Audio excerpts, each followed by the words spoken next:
അപ്പോൾ ഈ കാര്യങ്ങൾ പറയുമ്പോൾ ഞാൻ പറഞ്ഞ മോളെ എന്നാൽ പിന്നെ മോളൊരു പെറ്റീഷൻ കൊണ്ട് നമുക്ക് രണ്ടുപേരും നിൻ്റെ പേരോ നീ ആരോ ഒന്നും ഞാൻ വെളിയിലാക്കത്തില്ല, നമുക്കൊരു കൊടുക്കാം. കാരണം ഇവൻ ഇങ്ങനെ നിൽക്കുമ്പം ആ സമയത്താണ് ഈ പ്രശ്നങ്ങളെല്ലാം വരുന്നത്. അപ്പം പറഞ്ഞു ആയത്താ കൊടുക്കാമെന്ന് പറഞ്ഞിട്ട് ഇതാരെങ്കിലും കുത്തിപ്പൊക്കി ആ സാധനം അങ്ങനെയാണെന്ന് പറഞ്ഞ് വീണ്ടും അത് കുത്തിപ്പൊക്കാനില്ല, അത് കുത്തിപ്പൊക്കാൻ പറ്റില്ല. അത് നീ അല്ലാതെ ലോകത്ത് ആർക്കും കുത്തിപ്പൊക്കാൻ പറ്റില്ല, ഞാൻ മനസ്സിലാക്കിക്കോ. ഇത് ദിയേക്കറിയാം ഈ കാര്യങ്ങളൊക്കെ. ഈ സറൗണ്ടിൽ നിൽക്കുന്ന എന്റെ ഫ്രണ്ട്സുകാർക്കൊക്കെ അറിയാം. ആളുടെ കയ്യിൽ തന്നെ ഈ ഇതിന്റെ വോയിസ് റെക്കോർഡും ഈ കൊച്ചിന്റെ വോയിസ് റെക്കോർഡും ഉണ്ടെന്ന് എന്താ ഉറപ്പ്? ഒന്നുമില്ല, അത് അങ്ങനൊന്നും അല്ല. അത് നിനക്ക് മാത്രമേ ഉള്ളൂ. വീണ്ടും വീണ്ടും ഈ കൊച്ചിന്റെ ഞാൻ സംസാരിക്കുന്ന വോയിസ് റെക്കോർഡ്. ഫിറോസ് ഖാൻ സജിന വിഷയം. ഇപ്പോൾ കഴിഞ്ഞ ദിവസം സജിന മറുനാടൻ സ്പെഷ്യലിനകത്ത് ഒരു ഇൻ്റർവ്യൂ ഒക്കെ കൊടുത്തിട്ടുണ്ടായിരുന്നു. ഫിറോസ് ഖാനെതിരെ കുറച്ച് കാര്യങ്ങളൊക്കെ പറയുന്നുണ്ടായിരുന്നു, ഗുരുതരമായിട്ടുള്ള കാര്യങ്ങൾ. അപ്പോൾ ആ ഇൻ്റർവ്യൂ കണ്ടിട്ടുള്ള ആളുകൾ നിങ്ങളുടെ അഭിപ്രായം ഒന്ന് കമൻറ്റ് ചെയ്യണേ. അതുപോലെ എല്ലാവരും വീഡിയോ ലൈക്ക് ചെയ്ത് ചാനൽ ആദ്യമായിട്ട് കാണുന്നുണ്ടെങ്കിൽ ചാനലിനെ കൂടെ സബ്സ്ക്രൈബ് ചെയ്ത് വെക്കുക. അപ്പോൾ എനിക്ക് ആ ഇൻ്റർവ്യൂ കണ്ടപ്പോഴത്തേക്ക് അതൊരു വൈറ്റ് വാഷിങ് ഇൻ്റർവ്യൂ ആയിട്ടാണ് എനിക്ക് തോന്നിയത്. കാരണം സജിനെ തന്നെ വെളുപ്പിക്കാനെ കൊണ്ട് നടത്തുന്ന ഒരു ഇൻ്റർവ്യൂ ആയിട്ടാണ് തോന്നുന്നത്. ഫിറോസ് ഖാൻ ആ തെളിവും ഓഡിയോ, ഇതിനു മുമ്പ് ഒരു തെളിവ് പുറത്തു വിട്ടില്ലോ, ഓഡിയോ ക്ലിപ്പും കാര്യങ്ങളൊക്കെ പുറത്തു വിട്ടില്ലായിരുന്നെങ്കിൽ ഒരു പക്ഷേ ഈ ഇൻ്റർവ്യൂ കണ്ടിട്ട് ആളുകൾ വിശ്വസിച്ചേനെ. പക്ഷേ അത് പുറത്ത് വന്നുകൊണ്ട് ആരും വിശ്വസിക്കാൻ പോകുന്നില്ല. പിന്നെ ഇവർ രണ്ടും അത്ര മാന്യമാണെന്ന് വെച്ച് കഴിഞ്ഞാൽ രണ്ടും ഒന്നിനൊന്നും മെച്ചമെന്നേ ഞാൻ പറയും. കാരണം രണ്ട് പേരുടെ ഭാഗത്തും തെറ്റുണ്ട്, രണ്ടുപേരെയും ന്യായീകരിക്കാൻ പറ്റത്തില്ല, രണ്ടുപേരുടെ ഭാഗത്തും തെറ്റുണ്ട്. അപ്പം ഇവിടെ സജിന വന്ന് വൈറ്റ് വാഷിങ് ഇൻ്റർവ്യൂ നടത്തിയപ്പോഴത്തേക്ക് എനിക്ക് തോന്നിയൊരു കാര്യം എന്ന് വെച്ച് കഴിഞ്ഞാൽ അതൊരു പെയ്ഡ് ഇൻ്റർവ്യൂ ആയിട്ടാണ് തോന്നിയത്. അങ്ങോട്ട് പൈസ കൊടുത്ത് ചെയ്തൊരു ഇൻ്റർവ്യൂ ആയിട്ടാണ് എനിക്ക് തോന്നിയത്. കാരണം വേറെ ഏതെങ്കിലും ചാനലിൽ പോയിരുന്ന് ഇൻ്റർവ്യൂ ചെയ്ത് കഴിഞ്ഞാൽ അതാരും വിശ്വസിക്കത്തില്ല. മറുനാടനെ പോലുള്ളൊരു അറിയപ്പെടുന്ന ഒരു ചാനലിൽ ചെന്ന് ഇൻ്റർവ്യൂ ചെയ്ത് കഴിഞ്ഞാൽ എൻ്റെ ഭാഗത്താണ് ശരിയെന്ന് എല്ലാ ആളുകളും വിശ്വസിച്ച് അങ്ങ് തലയിൽ കയറ്റി വയ്ക്കും എന്നുള്ളൊരു ധാരണയായിപ്പോയി. ഓക്കെ, എന്തായാലും ഇവിടെ സജിന, ഞാൻ പറഞ്ഞല്ലോ, ഞാൻ ഫിറോസ് ഖാനെ ന്യായീകരിക്കത്തില്ല, സജിനെ ന്യായീകരിക്കത്തില്ല. രണ്ടും കണക്ക് തന്നെയാണ്. രണ്ടെണ്ണത്തിനും കുടുംബവും കുട്ടികളൊക്കെ ഉള്ളതാണ്. രണ്ടും ഒന്നിനൊന്ന് മെച്ചമാണ്. കാരണം സജിന ഇവിടെ വന്നിരുന്നിട്ട് ന്യായീകരിക്കുന്നുണ്ട്. അങ്ങനെയാണെന്നുണ്ടെങ്കിൽ എന്തുകൊണ്ട് റസൂൽ പൂക്കുട്ടിയുമായിട്ടുള്ള റിലേഷനെ പറ്റിയിട്ട് സജിന സംസാരിക്കുന്നില്ല? എന്തുകൊണ്ട് അതിനെ പറ്റിയിട്ട് സംസാരിക്കുന്നില്ല? റസൂൽ പൂക്കുട്ടിക്ക് ഒരു ഫാമിലി ഉണ്ട്, പുള്ളിയുടെ വൈഫ് ഈ പറഞ്ഞ പോലെ എന്തോ വയ്യാതെ കിടക്കുവാണ്. ഇതൊക്കെ അറിഞ്ഞത് പിന്നെ ആയിരിക്കും. അപ്പോൾ അവരെയൊക്കെ ഒരു മാനസികാവസ്ഥയും കൂടെ നോക്കണം. അപ്പോൾ എന്തുകൊണ്ട് റസൂൽ പൂക്കുട്ടിയുമായിട്ടുള്ളൊരു റിലേഷനെ പറ്റിയിട്ട് സജിന സംസാരിക്കുന്നില്ല? ഓക്കെ, എന്തായാലും ഗുരുതരമായിട്ടുള്ളൊരു ആരോപണമാണ് സജിന ഇവിടെ വന്ന് പറഞ്ഞേക്കുന്നത്. അതിൻ്റെ ഒരു ഓഡിയോയും പുറത്തു വിട്ടിട്ടുണ്ട്. ഫിറോസ് ഖാൻ വിളിച്ച് സജിനെ കൺവിൻസ് ചെയ്യുന്നതുമായിട്ട് ബന്ധപ്പെട്ടൊരു ഓഡിയോയും പുറത്തു വിട്ടിട്ടുണ്ട്. ഓക്കെ, ഞാനിവിടെ അതിൻ്റെ സജിന പറയുന്നൊരു ക്ലിപ്പ് വെച്ച് തരാം. നിങ്ങളൊന്ന് കേട്ട് നോക്കണം. 17 വയസ്സുള്ളൊരു പ്രായപൂർത്തിയാവാത്തൊരു കൊച്ചിനോട് ഫിറോസ് ഖാൻ ചെയ്ത കാര്യങ്ങളാണ് സജിന ഇങ്ങനെ വന്നിരുന്നിട്ട് വെട്ടി തുറന്ന് പറയുന്നത്. ഇവിടെ തെളിവ് വേണം, ഒരുപാട് കാര്യങ്ങളുണ്ട് ഇതിലോട്ട് അങ്ങോട്ട് പോയി കഴിഞ്ഞാൽ. അപ്പോൾ അതൊക്കെ കയ്യിലുണ്ടെങ്കിൽ മാത്രമേ ഇതുപോലുള്ള കാര്യങ്ങൾ വന്നിരുന്നിട്ട് സംസാരിക്കാവൂ. കാരണം നമുക്കറിയാലോ, സംഭവം പോക്സോ ആണ്. ഇപ്പം ഫിറോസ് ഖാനുമായിട്ട് ബന്ധപ്പെട്ട് പോക്സോയുമായിട്ട് ബന്ധപ്പെട്ട് ഗുരുതരമായിട്ടുള്ളൊരു ആരോപണമാണ് ഇവിടെ സജിന ഉന്നയിക്കുന്നത്. മാത്രമല്ല, ഇത് അങ്ങനെ ഒന്ന് ഉണ്ടായെന്നിരിക്കട്ടെ, ഇങ്ങനൊരു സംഭവം ഉണ്ടായിട്ടുണ്ടെങ്കിൽ ആ പെൺകുട്ടിയുടെയും കൂടെ അറിവോട് കൂടിയിട്ടാണോ സജിന ഇങ്ങനെ വന്ന് പറയുന്നത്? നാളെ ഇത് സോഷ്യൽ മീഡിയയിൽ കിടന്ന് ചർച്ചയായി ലാസ്റ്റ് ആ പെൺകുട്ടി എന്നുള്ളൊരു അന്വേഷണങ്ങൾ ഇങ്ങനെ ഓഡിയോ ക്ലിപ്പും കാര്യങ്ങളും ആ പെൺകുട്ടിയുമായിട്ട് സംസാരിക്കുന്ന ഓഡിയോയും കാര്യങ്ങളും കയ്യിലുണ്ടെന്നാണ് പറയുന്നത്. നാളെ ഒരു സമയം ആ പെൺകുട്ടിയുടെ ഐഡൻറ്റിറ്റി വെളിയിൽ വന്നു കഴിഞ്ഞാൽ ഇതിനാരും ഉത്തരം പറയും? സജിന ഇതിന് ഉത്തരം പറയേണ്ടി വരും. ഇങ്ങനെയുള്ള കാര്യങ്ങളൊക്കെ എടുത്ത് വെളിയിൽ കൊണ്ടിടുന്ന സമയത്ത് ഇവരുടെ ഫാമിലി പ്രശ്നങ്ങൾ സോഷ്യൽ മീഡിയയിലല്ല തീർക്കേണ്ടത്. സോഷ്യൽ മീഡിയയിൽ വന്നിരുന്ന് ഇങ്ങനെ തീർക്കുമ്പോഴത്തേക്ക് അത് കാണുന്ന ജനങ്ങൾ അഭിപ്രായം പറയും, ഞങ്ങളെപ്പോലുള്ള ആളുകൾ സംസാരിക്കും. ഇത് തീർക്കേണ്ടത് നിയമപരമായിട്ട് കോടതിയും പോലീസും ഉണ്ട്, അവിടെയാണ് തീർക്കേണ്ടത്. നിയമപരമായിട്ട് താല്പര്യമില്ലെങ്കിൽ ബന്ധം ഒഴിഞ്ഞിട്ട് നിങ്ങൾ പാട്ടിന് പോകണം, അതാണ് വേണ്ടുന്നത്. അല്ലാതെ മൂന്നാമത് ഒരാളുടെ ലൈഫിൽ ഒരുപാട് കാര്യങ്ങൾ നടന്നിട്ടുണ്ടായിരിക്കും. അപ്പം അയാളുമായിട്ട് ചുറ്റപ്പെട്ട് നിൽക്കുന്ന കാര്യങ്ങളെല്ലാം സോഷ്യൽ മീഡിയയിൽ കൊണ്ടിട്ടിട്ട് മറ്റുള്ളവരുടെ ജീവിതം അവിടെ നശിച്ച് നാരായണക്കല്ലാവുന്ന സ്ഥിതിയിലാണ് ഇത് പോയിക്കൊണ്ടിരിക്കുന്നത്. അപ്പോൾ ഇതിനകത്ത് ഒരുപാട് ക്യാരക്ടറുകൾ ഇങ്ങനെ വന്നുകൊണ്ടിരിക്കുന്നുണ്ട്. ദിയാസനയുടെ പേരൊക്കെ വന്നിട്ടുണ്ട്. ദിയാസന അതിനുള്ള റിപ്ലൈ സജിനയ്ക്ക് കൊടുത്തിട്ടുണ്ട്.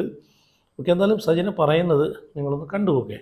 അത്യാവശ്യങ്ങളെല്ലാം പറഞ്ഞ് ഞാൻ കൊണ്ട് കേസ് ഫയൽ ചെയ്തിട്ടാണ് ഞാൻ ചെയ്യുന്നത്. കാരണം ഈ കൊച്ചിനെ ഞാൻ വിളിച്ച് സംസാരിച്ചു, ആ കുട്ടിയെ വിളിച്ച് കാര്യങ്ങളൊക്കെ പറഞ്ഞു. അതായത് ഈ കുട്ടിയെ വിളിച്ചുകൊണ്ട് 16-17 വയസ്സുള്ള കുഞ്ഞിനെയാണ് വിളിച്ചുകൊണ്ട്. സ്വന്തം മോക്ക് 17 വയസ്സേ ഉള്ളൂ ചേട്ടാ. എത്ര വർഷം മുമ്പ്? ഇപ്പം അതൊരു ഇപ്പം ആ കൊച്ചിന് 18 വയസ്സായിട്ടുണ്ട്. ഈ ഒരു കൊല്ലം ആയിട്ടുണ്ട്. ആ സമയത്താണ് ഹോട്ടലിൽ ഈ കൊച്ചിനെ കൊണ്ടുപോയി പ്രേമം നടിച്ച് ഭയങ്കരമായിട്ട് സ്നേഹിച്ച് ഭയങ്കര ഇതാക്കിയിട്ടെല്ലാം വന്നിട്ട് നേരെ ഹോട്ടലിൽ വന്നു ഈ കൊച്ചിനെ യൂസ് ചെയ്യുകയാണ്. അത് പറയുന്നുണ്ട്. അതിൻ്റെ വോയിസ് റെക്കോർഡ് ഫുൾ എൻ്റെ കയ്യിലുണ്ട്. എനിക്ക് ഇവിടെ പ്ലേ ചെയ്യാൻ പറ്റുന്ന ഒരു സിറ്റുവേഷൻ ഞാൻ പ്ലേ ചെയ്യാം. നിയമപരമായിട്ട് തന്നെ ഞാൻ നീങ്ങിയിട്ടുണ്ട്. അപ്പോൾ ഈ കൊച്ചു കടന്ന് പറയുന്നുണ്ട് എനിക്ക് ഈ കുഞ്ഞിന് പേടിയാണ്. അതിൻ്റെയും പൊട്ടത്തരത്തിൽ ഈ പറഞ്ഞ കണക്ക് പോയതായിരിക്കാം. ഫേസ്ബുക്കിൽ പരിചയപ്പെട്ടു, അങ്ങനെ സംസാരമായിരുന്നു. അങ്ങനെ ഇതിനെ ഉപയോഗിച്ചതിന് ശേഷം ഇതിനെ ഒഴിവാക്കാൻ കണ്ടത് ഇവൾ ഏതൊക്കെയോ ആണുങ്ങൾ മെസ്സേജ് ചെയ്യുന്ന, ഏതൊക്കെ പെണ്ണുങ്ങൾ മെസ്സേജ് ചെയ്യുന്നുണ്ട്, എന്തൊക്കെയോ അലിഗേഷൻ പറഞ്ഞിട്ട് ഇവന് സൈബർ സെല്ലിൽ ആരൊക്കെ പരിചയമുണ്ട്, നിന്നെ പൊക്കുകൂടി എന്നൊക്കെ പറഞ്ഞ് കൊച്ചിനെ വരട്ടിയാണ് ഈ കൊച്ചിനെ ഒഴിവാക്കുന്നത്. അതും ട്രോമയിലൊക്കെ പോയിട്ടാണ് നിന്നത്. അത് പറയുന്നുണ്ട് ഞാൻ വല്ലാത്തൊരു അവസ്ഥയിലായിരുന്നു. അല്ല വീട്ടുകാരെ അറിയിച്ചിട്ടില്ല. അതിപ്പോഴും വീട്ടുകാരെ അറിയിച്ചില്ല. അവരെ കുറച്ച് കസിൻസ് ഒക്കെ അറിയാം.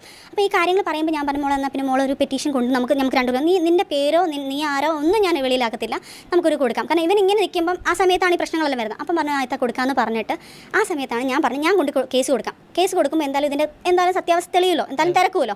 അപ്പോൾ മോള് കാര്യമായിട്ട് പറഞ്ഞാൽ മതി, ഇങ്ങനെയൊക്കെയാണ്. മോളുടെ പേരോ മോളുടെ വീട്ടുകാരോ ഒന്നും ഞാൻ വലിച്ചിടത്തില്ല, പറയത്തുമില്ല. മോളും പറയണ്ട, നീ അത് മേടിക്കേണ്ട, അതിൻ്റെ ഉറപ്പ് ഞാൻ തരുന്നു. എനിക്കും പെങ്കൊച്ചുങ്ങളുള്ളതാണ്, ഒരിക്കലും ഞാൻ നിന്നെ പുറത്തിടത്തില്ല എന്നുള്ള എല്ലാ റെക്കോർഡും നമ്മളിലുണ്ട്. അതിൻ്റെ സംസാരിച്ച എല്ലാ റെക്കോർഡും അത് ഏറ്റു പറയുന്നതും അതിനെ എങ്ങനെ യൂസ് ചെയ്യുന്നുള്ള പറയുന്ന തൊട്ട് ഇവൻ കൊണ്ട് യൂസ് ചെയ്ത് രണ്ടാമത് ഇവൻ വിളിച്ച് യൂസ് ചെയ്യാൻ ഇവർ വണ്ടി ഏതാണ്ട് അവിടെ നിന്നുകൊണ്ട് എടുക്കാൻ വേണ്ടി പോയപ്പോഴത്തേക്ക് അപ്പോഴും ഇവൻ വിളിച്ച അതിൻ്റെ കാര്യം പറഞ്ഞാൽ അപ്പോഴത്തേക്ക് എനിക്ക് മനസ്സിലായി ഇവൻ ഇങ്ങനെയാണെന്നുള്ളത്. ഞാൻ അന്നത്തേക്ക് ഇവന് പോയില്ല. അങ്ങനെ ഒരു വട്ടം ഇവനെ യൂസ് ചെയ്തെന്നുള്ള എല്ലാ കാര്യം തെളിവ് സഹിതം എൻ്റെ കയ്യിലുണ്ട്. അപ്പം എന്തായാലും ഇവിടെ സജിന പറയുന്ന പെൺകുട്ടിയുടെ വീട്ടുകാർ പോലും അറിഞ്ഞിട്ടില്ലെന്നാണ് പറയുന്നത്. അപ്പോൾ എന്തായാലും പെൺകുട്ടിയുടെ ഇങ്ങനെ ഒരു സംഭവം ഉണ്ടായിട്ടുണ്ടെങ്കിൽ ആ പെൺകുട്ടിയുടെ വീട്ടുകാരുടെ അടുത്ത് പറയണം, കൺവീൻസ് പറഞ്ഞ് മനസ്സിലാക്കി ഇതിൻ്റെ നിയമ നടപടികളുമായിട്ട് മുമ്പോട്ട് പോകണം. അതേ എനിക്ക് പറയാനുള്ളത്. കാരണം ഞാൻ പറഞ്ഞല്ലോ, ഇത് ഉള്ളയാന്നുണ്ടെങ്കിൽ ഈ പറഞ്ഞ കാര്യങ്ങളൊക്കെ ശരിയാണെന്നുണ്ടെങ്കിൽ തെളിവും കാര്യങ്ങളും കയ്യിലുണ്ടെങ്കിൽ അത് അതിൻ്റേതായിട്ടുള്ള രീതിയിൽ പോകല്ല. സോഷ്യൽ മീഡിയയിൽ വന്നിരുന്നിട്ട് ഇങ്ങനെയല്ല സംസാരിക്കേണ്ടത്. ഇങ്ങനെയുള്ള കാര്യങ്ങൾ എടുത്തിട്ടിട്ട് ആളുകൾക്ക് അലക്കാനെ കൊണ്ടും ആളുകളെ മുമ്പിൽ ഈ പറഞ്ഞിട്ടുള്ള ഇതിന് ഇരയായിട്ടുള്ള ആ കുട്ടിയെ അപമാനിക്കുന്ന രീതിയിലുമായിരിക്കില്ല കാര്യങ്ങൾ പോകേണ്ടത്. മനസ്സിലായല്ലോ? എന്ന് വെച്ച് കഴിഞ്ഞാൽ നിയമപരമായിട്ട് അത് പോവുക, അല്ല സോഷ്യൽ മീഡിയയിൽ കൊണ്ടിട്ട് ഈ പറഞ്ഞിട്ടുള്ള ഇനി നോക്കിയോണേ, ഇനി 2-3 ദിവസം കഴിയുമ്പോൾ ചിലപ്പോൾ ആ ഒരു ഓഡിയോ ക്ലിപ്പ് വെളി വന്നു കഴിഞ്ഞാൽ എന്ത് ചെയ്യും? ആ കുട്ടിയെ അപമാനിച്ചില്ലേ? ഇവർ എന്തൊക്കെയാണ് ചെയ്യുന്നത്? ആ കുട്ടിയുമായിട്ട് സംസാരിച്ച് സജിന തന്നെ പറയുന്നുണ്ട്, ആ കുട്ടിയുമായിട്ട് ഈ ഇൻ്റർവ്യൂവിൽ സജിന തന്നെ പറയുന്നുണ്ട്, ആ കുട്ടിയുമായിട്ട് സംസാരിച്ചിട്ടുള്ള വോയിസ് ക്ലിപ്പുകൾ വേറെ ആർക്കൊക്കെ അയച്ചു കൊടുത്തിട്ടുണ്ട്, അവരെയൊക്കെ കയ്യിലുണ്ടെന്നും പറയുന്നുണ്ട്. അതിൻ്റെ ഇത് ഞാനിവിടെ വെച്ച് തരാം. ഫിറോസ് ഖാനുമായിട്ട് സജിന സംസാരിക്കുന്ന വോയിസ് ക്ലിപ്പുകൾ. ഇത് പല ആൾക്കാർക്കും ഇതൊരു തമാശയായിരിക്കാം, ഇത് കണ്ടിരിക്കുന്നവർക്ക് തമാശയായിരിക്കും, പക്ഷേ ഇതിൻ്റെ സീരിയസ്നെസ് അറിയാത്തതുകൊണ്ടാണ്.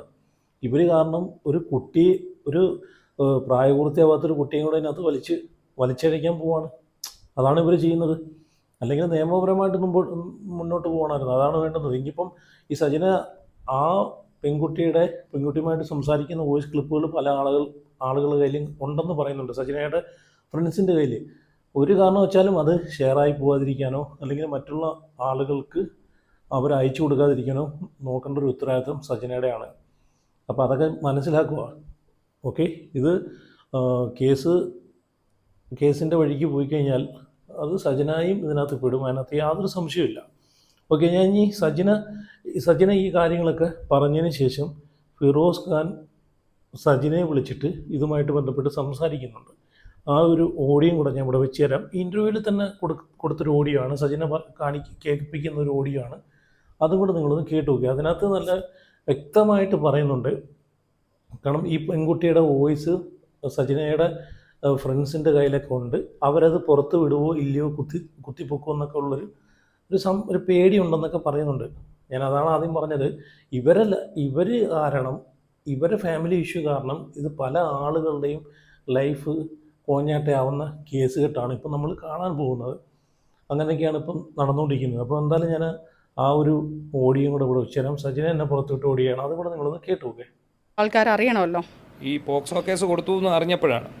പോക്സോ കേസ് കൊടുത്തു എന്ന് അറിഞ്ഞപ്പോൾ ഹലോ, നീ ഒന്ന് വന്നിട്ട് റൂമൊക്കത്തായിരുന്നു എന്തെങ്കിലും. ഏ കാരണം മറ്റേ ഇതില്ലേ 17 അതൊന്നും വന്നിട്ട് റൂമൊക്കത്താൻ എന്തെങ്കിലും കാരണം ഞാൻ സൂയിസൈഡ് ചെയ്യേണ്ടി എടുത്തപ്പം. ഫിറോസ്ക, അത് ഞാൻ ഇപ്പൊ എനിക്ക് കേസ് നടക്കുന്നുണ്ടെങ്കിൽ എനിക്ക് പെട്ടെന്ന് എനിക്ക് അത് കയറി അങ്ങനെ പറയാൻ പറ്റത്തില്ല. ഒന്നാമത്തെ കാര്യം ചെയ്യും ഞാൻ എനിക്ക് ഒരു മാർഗ്ഗമില്ല. എന്റെ കരിയർ എല്ലാം നശിച്ചു. ഞാൻ ഇനിയിപ്പോ സൂയിസൈഡ് ചെയ്യാൻ പോവാണ്. സീരിയസ്ലി ഞാൻ പറയുക. ഫിറോസ്ക്ക് ഇതൊക്കെ ചെയ്യുമ്പോൾ മനസ്സിലാക്കിക്കൂടായിരുന്നോ? ഇത്രയും നിന്നെ ഹെൽപ്പ് ചെയ്തില്ല. എന്ത് ഹെൽപ്പ് ചെയ്തു? എന്നെ എത്രയും നശിപ്പിച്ചിട്ട് ഹെൽപ്പ് ചെയ്തതല്ലേ ഫിറോസ്ക്ക്? ഞാൻ എന്നിട്ടും എന്റെ മനസാക്ഷിക്കാണ് ഞാൻ ഇതെല്ലാം ചെയ്തുകൊണ്ടിരിക്കുന്നത്. എനിക്കത് വീഡിയോ ചെയ്യാൻ എനിക്ക് വയ്യ ഫിറോസ്ക്ക്. ഞാൻ കേസ് വേണമെങ്കിൽ ഞാൻ അത് ചെയ്തു തരാം. കേസ് ഞാൻ ചെയ്യാം. ഇപ്പൊ ഞാൻ നാണം കെട്ടിയത് പോലെ തന്നെയാണ് ഫിറോസ്ക്കായി നാണം കെട്ടുന്നത്. പിന്നെ കേസായാലാണ് ഈ പറഞ്ഞ കണക്ക് ഈ സാധനങ്ങളെല്ലാം വെളിയിൽ പോകുന്നത്. ഞങ്ങൾ നാണം കെട്ടില്ലേ എല്ലാരും? അത് മാത്രം നീ സജിന എന്നെ തന്നെ പറഞ്ഞു. ഇല്ല ഫിറോസ്ക്കാക്ക് എന്നെ അറിയത്തില്ലായിരുന്നോ? ഫിറോസ്ക്കാക്ക് എന്നെ അറിയത്തുള്ളൂ. ഞാൻ അവിടെ പോയി ആ വീഡിയോ ചെയ്യുമ്പം ഞാൻ അല്ലല്ല അങ്ങനെ എന്നെ കുറിച്ച് പറയാതെ ഇൻഡയറക്റ്റ് ആയിട്ട് കുത്തുമ്പത്തേക്ക് ആൾക്കാർക്ക് മനസ്സിലായി പൊട്ടരാണോ.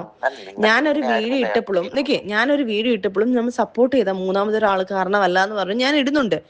ആ സമയത്ത് ഫിറോസ്ക്ക് അവിടെ കിടന്ന് ഇങ്ങനെ കാണിക്കുമ്പോഴത്തേക്ക് മെസ്സേജ് വന്നത് ഞാൻ കാണിച്ചു തരാം. ആ സമയത്ത് എന്തൊക്കെയാണ് അതൊന്നും എനിക്ക് അറിയേണ്ട ആവശ്യമില്ല. മെസ്സേജ് വരുമോ വരാതിരിക്കോ അത് എനിക്കുണ്ടായ പ്രഷർ അന്നേരം ഞാൻ ആ 3-4 ദിവസം, നിങ്ങൾ ഒരു ദിവസം കയറിയിട്ടുള്ളൂ, പക്ഷെ ഞങ്ങള് 3-4 ദിവസം കൊണ്ട് ഏറി ആൾക്കാർ മൊത്തം ഞാൻ ചെയ്യാൻ പോകുന്നത്.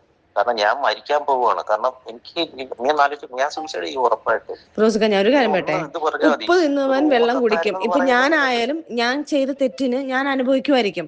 അത് ഞാൻ ഇപ്പൊ എന്നെ കൊണ്ട് കഴിയാവുന്നത് കേസ് ഞാൻ അതിന് ആ രീതി ചെയ്യാം. എനിക്കിതുകൊണ്ടൊന്നും അവിടെ ഇതാണെന്ന് പറയുമ്പം ബാക്കിയുള്ളവർ അതിന്റെ തെളിവ് എടുത്തിട്ട് ലാസ്റ്റ് അതിനകത്ത് മൂവ് ചെയ്ത് കഴിഞ്ഞാൽ എനിക്കറിയത്തില്ല, ലാസ്റ്റ് അത് പ്രശ്നമാവും. ഞാൻ പറയുന്നുണ്ടല്ലോ ഇതുപോലെ സായി ഇപ്പൊ നിനക്ക് പറ്റുമെന്ന് നീ ചെയ്യും. കാരണം അല്ലെങ്കിൽ എന്റെ അവസ്ഥ നിനക്ക് അറിയില്ല. ചിലപ്പോ കേൾക്കുന്ന വേറെ ഞാൻ മരിച്ചെന്നുള്ളതായിരിക്കും. ഞാനൊരു കാര്യം പറയട്ടെ, ഞാൻ ഇതിനെ ഇളക്കാൻ വേണ്ടി പോയി ഇനി ഒരു വീഡിയോ ഇടുമ്പോഴത്തേക്ക് ആൾക്കാർ ഇത് ഫോക്കസ് ചെയ്യും. ഇത് ഇങ്ങനെ അങ്ങ് പോയി. ഇപ്പൊ ഞാൻ പറഞ്ഞോട്ടെ, ഇതിപ്പം കേസാന്ന് പറയാതെ ഈ കേസ് കൊടുക്കുമ്പോ കേസ് ഇൻവാലിഡ് ആകുമ്പോൾ ഈ ചാനലുകാർക്ക് ഒന്നും ഇടാൻ പറ്റത്തില്ല. കാരണം ഇതിന് മൊഴി കൊടുക്കുന്നവരെ ഇതിനകത്ത് ഒന്നും ചെയ്യാൻ പറ്റത്തില്ല. മൊഴി കൊടുത്തു കഴിഞ്ഞാലാണ് ഈ പ്രശ്നം വരുന്നത്. നാളെ ഒരു കാലത്ത് ഞാൻ വീണ്ടും വന്ന് പ്രശ്നമൊക്കെ ആണെങ്കിലാണ് ഇത് പ്രശ്നമാവുന്നത്. ഇത് എത്ര നാൾ കഴിഞ്ഞാലും ഈ പ്രശ്നം തന്നെയാണ്. അപ്പം അത് ആ സാധനം നമ്മൾ ഇല്ലാന്ന് പറഞ്ഞു കഴിഞ്ഞു കഴിഞ്ഞാൽ ഞാൻ പറഞ്ഞല്ലോ, ഇത് ഞാൻ ഇല്ലാന്ന് പറയുമ്പം അത് ഫോക്കസ് ആക്കുവോ. പിന്നെ ആൾക്കാർ പറയും, ഓ ഇവൻ ഇപ്പൊ തന്നെ ഇന്നലെ വീഡിയോ നമ്മൾ രണ്ടുപേരും ഡിലീറ്റ് ചെയ്തപ്പോൾ ആൾക്കാർ പറയുന്നത് ഫിറോസ് പേടിച്ചിട്ടാണെന്ന് വരെ പറയുന്നുണ്ട്. ഫിറോസ്ക്ക മണ്ടത്തരം കാണിക്കാതെ. ഇപ്പൊ ഈ 2 ദിവസം കഴിയുമ്പോ മറ്റേ ഇതുണ്ടല്ലോ, മറ്റേ എന്താ എന്റെ പേര്, പാർട്ടി ബേസ് സാധനങ്ങളെല്ലാം വരുമ്പോഴത്തേക്ക് ഇതങ്ങ് പോകും. നിങ്ങളെ ഫ്രണ്ട്സിന്റെ അടുത്തൊക്കെ പറയൂ ഇത് അവർക്ക് ഒരു ഉമക്കത്ത് വന്നതാണ്, അത് വേണമെങ്കിൽ അവളെ വിളിച്ച് ചോദിക്കൂ എന്ന് പറഞ്ഞ് നിങ്ങൾ സറൗണ്ടിൽ നിൽക്കുന്ന ആൾക്കാർ പറയും. ഇനി ഞാൻ എടുത്ത് ഈ ഒരു വീഡിയോ ഇടുമ്പോഴത്തേക്ക് ആൾക്കാർ വിചാരിക്കും, ഓ ഇത് ഇപ്പൊ അവളെ ഭീഷണിപ്പെടുത്തി ഇതാക്കാൻ വേണ്ടി അവനെ സേവ് ചെയ്യാൻ നിൽക്കുവാണെന്നേ ആൾക്കാർ പറയത്തുള്ളൂ. എത്രയെന്ന് പറഞ്ഞാലും അത് പറയത്തുള്ളൂ. വീണ്ടും നിങ്ങൾക്ക് തന്നെ നിങ്ങൾ കുഴി തോണ്ടിക്കൊണ്ടിരിക്കുന്നു. കുറച്ച് ദിവസത്തേക്ക് ഞാൻ ഒരു കാര്യം പറയട്ടെ, കുറച്ച് ദിവസത്തേക്ക് യൂട്യൂബ് ഫിറോസ്ക്ക, ഞാൻ ഒരു കാര്യം പറയട്ടെ, കുറച്ച് ദിവസത്തേക്ക് ഞാനും ഈ സിറ്റുവേഷനിലാണ് ഞാനൊക്കെ നിന്നത്. ഞാനും ഉമ്മയും പിള്ളേരും കൂടെ സൂയിസൈഡ് ചെയ്യാന്ന് പറഞ്ഞു നിന്നത്. ഞങ്ങളും അത് തന്നെയാണ് നിന്നത്. ആ സിറ്റുവേഷൻ തന്നെയാണ് ഞങ്ങൾ നിന്നത്. ഞാനും അനുഭവിച്ചു. ഞാൻ ഇത് ഒരിക്കൽ എടുത്ത് കളയുന്നതിനും എനിക്കിത് പറയുന്നതിനും ഒരു കുഴപ്പമില്ല. പക്ഷെ മണ്ടത്തരം കാണിക്കരുതെന്ന് ഞാൻ പറയുന്നത്. വേറെ ആർക്കെങ്കിലും ചോദിച്ചോ, ഇത് ഞാൻ വീണ്ടും എടുത്ത് ഇങ്ങനെയാണ് ഇതെന്ന് പറയുമ്പോൾ ഒരു വീഡിയോ ചെല്ലുക. വീണ്ടും ഇതൊരു ഊമക്കത്തായിരുന്നു, ആ സാധനം ഇൻവാലിഡ് ആയിരുന്നു എന്നുള്ള സാധനം ഞാൻ പറഞ്ഞു. ഇതാരെങ്കിലും കുത്തിപ്പൊക്കി ആ സാധനം അങ്ങനെയാണെന്ന് പറഞ്ഞ് വീണ്ടും അത് കുത്തിപ്പൊക്കാൻ പറ്റില്ല. അത് നീ അല്ലാതെ ലോകത്ത് ആർക്കും കുത്തിപ്പൊക്കാൻ പറ്റില്ല. ഞാൻ മനസ്സിലാക്കിക്കോ. ഇത് ദിയക്കറിയാം ഈ കാര്യങ്ങളൊക്കെ.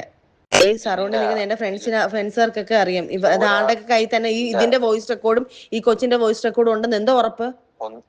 ഒന്നുമില്ല, അത് അങ്ങനൊന്നുമല്ല. അത് നിനക്ക് മാത്രമേ വീണ്ടും വീണ്ടും ഈ കൊച്ചിന്റെ ഞാൻ സംസാരിക്കുന്ന വോയിസ് റെക്കോർഡ് പല ആൾക്കാരുടെ കയ്യിലുണ്ട്.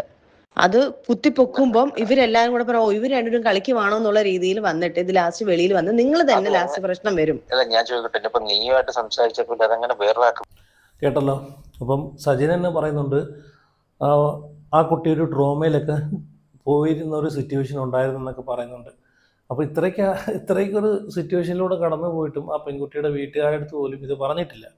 അപ്പോൾ ഇതുമായിട്ട് മുമ്പോട്ട് പോകുന്ന സമയത്ത് എന്തായാലും ആ പെൺകുട്ടി ആരാണെന്നും പെൺകുട്ടിയുടെ മൊഴി ഇല്ലാതെ പോലീസിന് കേസെടുക്കാൻ പറ്റത്തില്ലല്ലോ. കേസെടുക്കുന്ന സമയത്ത് ആ പെൺകുട്ടിയെ പോലീസ് സ്റ്റേഷനിൽ വിളിക്കേണ്ടത് വരും, പെൺകുട്ടിയുമായിട്ട് നേരിട്ട് മൊഴിയെടുക്കേണ്ടി വരും.